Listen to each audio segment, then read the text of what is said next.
왜 개역 한글 성경은 조금 어렵게 느껴지는데도 읽으면 읽을수록 말씀이 더 깊이 다가오는 것일까요? 처음에는 무슨 뜻인지 잘 이해되지 않았던 말씀이 여러 번 읽고 묵상하다 보면 어느 순간 마음 깊은 곳에 들어오는 경험이 있습니다. 짧은 한 문장인데도 그 안에서 계속 새로운 뜻을 발견하게 됩니다. 저는 이것이 개역 한글 성경이 가진 특별한 힘이라고 생각합니다. 개역 한글 성경은 성경 원문의 뜻을 너무 쉽게 풀어서 설명하지 않습니다. 원문에 담긴 단어의 무게와 문장의 구조, 그리고 여러 의미를 생각할 수 있는 여백을 짧은 표현 안에 남겨둡니다. 그래서 처음 읽을 때는 어렵게 느껴질 수 있습니다.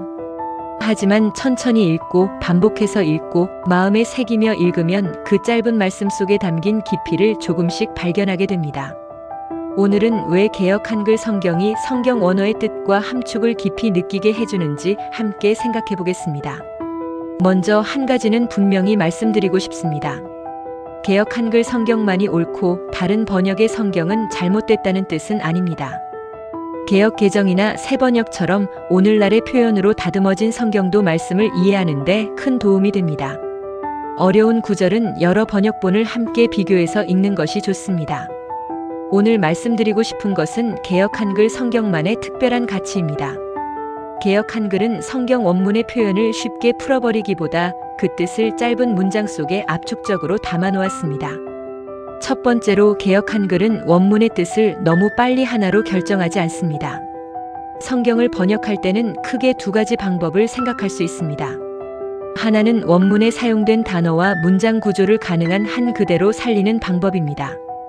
다른 하나는 원문의 뜻을 사람들이 이해하기 쉽도록 풀어서 설명하는 방법입니다. 뜻을 쉽게 풀어주는 번역은 성경을 처음 읽는 사람에게 큰 도움이 됩니다. 반면에 원문의 표현을 가까이 따라가는 번역은 읽는 사람이 직접 그 뜻을 생각하고 묵상하게 합니다.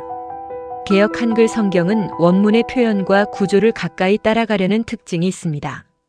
그래서 짧지만 쉽게 설명되지 않는 문장이 많이 나옵니다. 로마서 1장 17절에는 이런 말씀이 있습니다. 복음에는 하나님의 의가 나타나서 믿음으로 믿음에 이르게 하나니 믿음으로 믿음에 이르게 한다. 이 말씀은 처음 들으면 조금 어렵게 느껴집니다.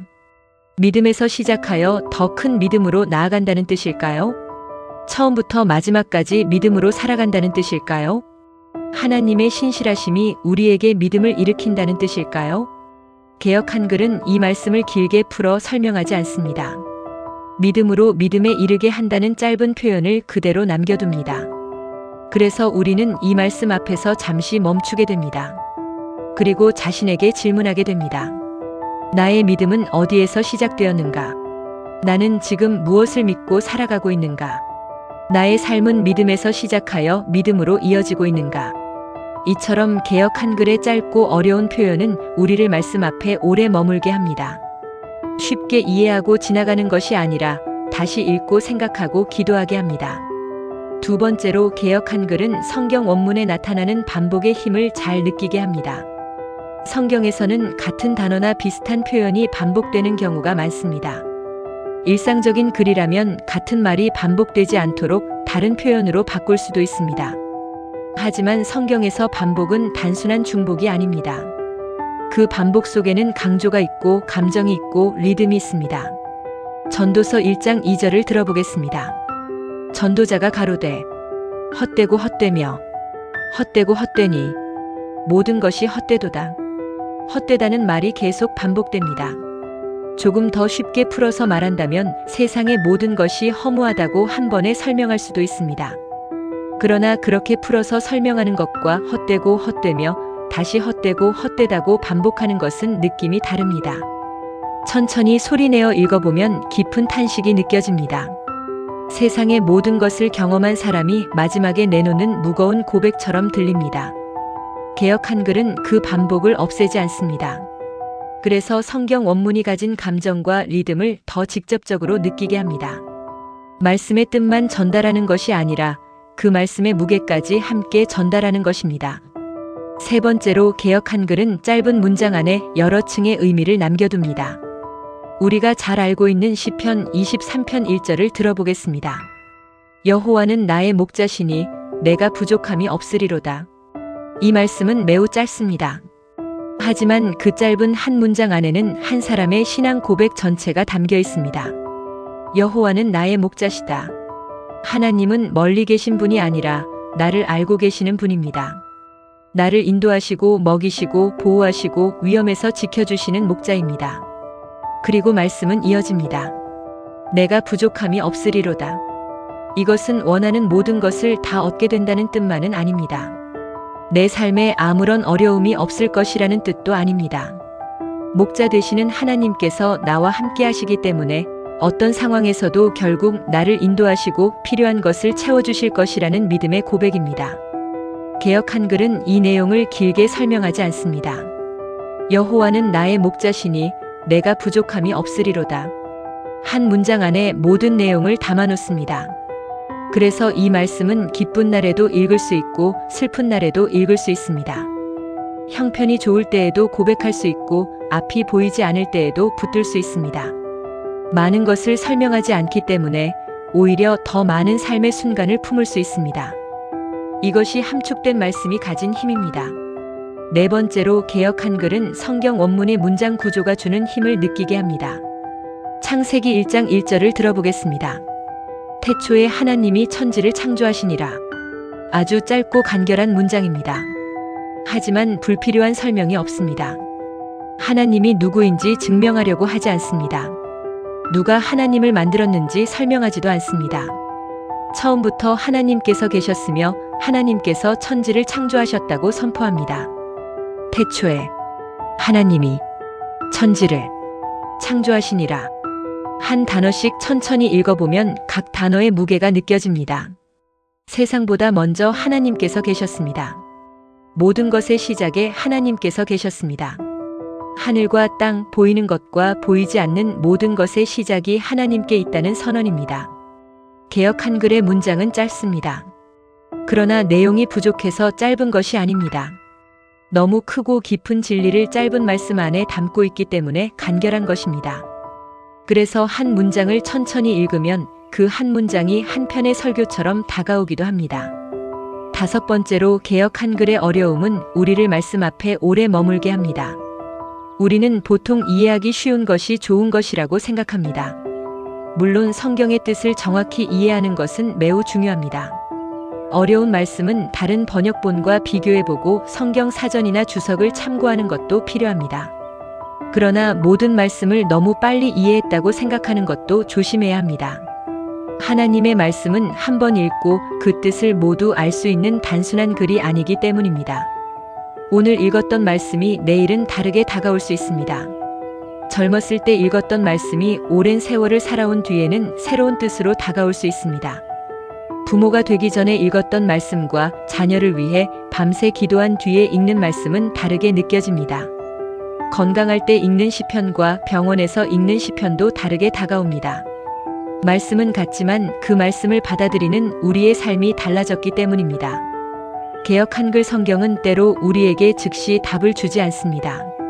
대신 질문을 남깁니다. 이 말씀이 무엇을 뜻하는가? 왜 같은 표현이 반복되는가? 하나님께서 지금 나에게 무엇을 말씀하고 계시는가? 그 질문을 품고 다시 읽고 기도하고 여러 번역과 비교하면서 우리는 말씀 안으로 조금씩 깊이 들어가게 됩니다. 이것은 단순히 어려운 옛말을 참고 견디는 일이 아닙니다. 말씀을 서둘러 소비하지 않고 그 앞에 머무는 훈련입니다. 여섯 번째로 개역 한글은 번역자의 설명보다 성경 본문의 여백을 더 많이 남겨줍니다. 한 언어를 다른 언어로 옮길 때에는 언제나 어느 정도의 해석이 들어갑니다. 성경의 히브리어와 그리스어 단어 중에는 하나의 우리말 단어로 모든 뜻을 표현하기 어려운 말도 있습니다. 어떤 번역은 그중 한 가지 뜻을 선택해서 쉽게 풀어줍니다. 이러한 번역은 말씀을 이해하는 데 큰 도움이 됩니다.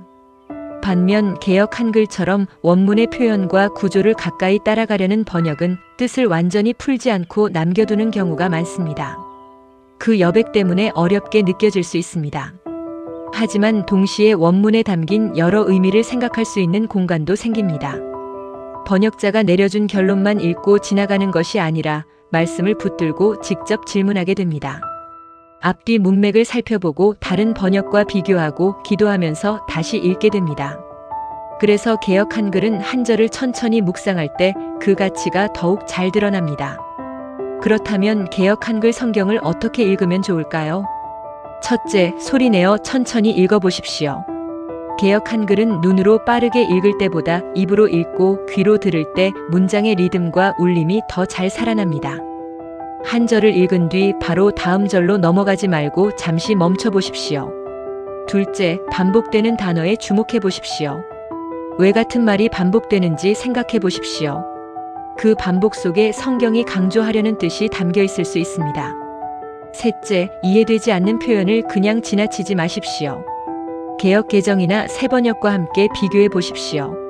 한 번역은 원문의 구조를 보여주고 다른 번역은 그 의미를 쉽게 이해하도록 도와줄 수 있습니다. 여러 번역을 함께 읽는 것은 믿음이 부족해서가 아닙니다. 말씀을 더 정확하고 깊게 이해하려는 좋은 방법입니다. 넷째, 마음에 들어오는 한 구절을 반복해서 읽어보십시오.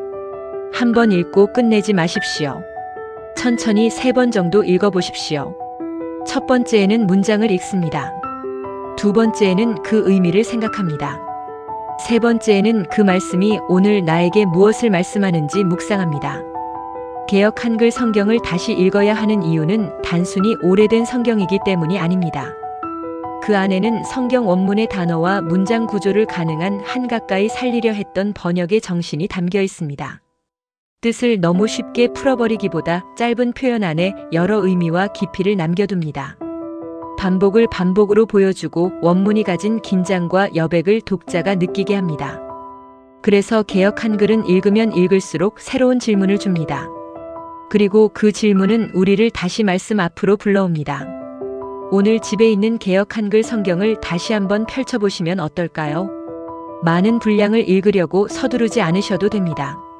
시편 한 편도 좋습니다. 복음서의 한 단락도 좋습니다. 마음에 들어오는 한 절이 있다면 천천히 소리내어 읽어보십시오.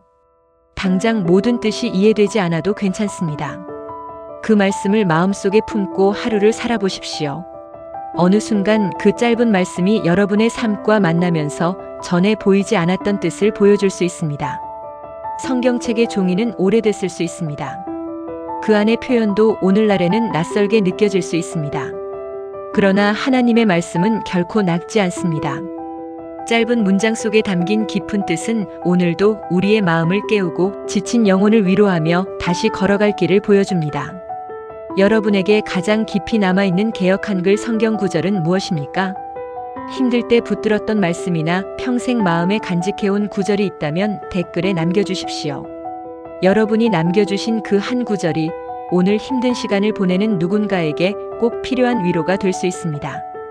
다음 영상부터는 개역 한글 성경의 말씀을 천천히 읽어드리겠습니다. 뜻을 서둘러 지나가지 않고 한 구절 한 구절 안에 담긴 깊이를 함께 묵상하겠습니다. 오늘도 하나님의 말씀이 여러분의 마음과 가정에 평안으로 함께 하시기를 기도합니다. 감사합니다.